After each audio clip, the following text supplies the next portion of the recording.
Een ontspannen Guy Louzon ontmoet Robert Wassège en maakt tijd om handtekeningen uit te delen. Standaard bezoekt de buren van KFC Heurt Tongeren voor hun galamatch. Vooral voor ons is heel belangrijk naar de toekomst toe van onze fusie.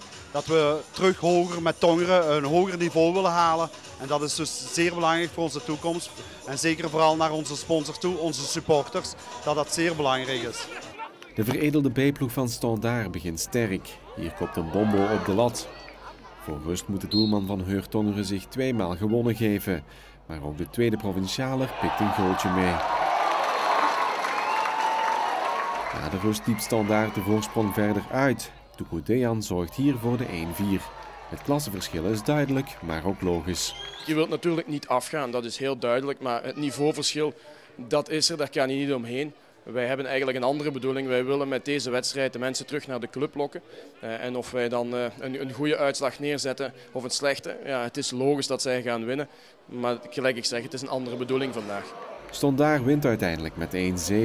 Zowel bij Heurt Tongeren als bij Standaard hechten ze geen waarde aan die uitslag. We don't learn nothing. It's a good training for us. In this period we train twice a day. And this is the second training for us today.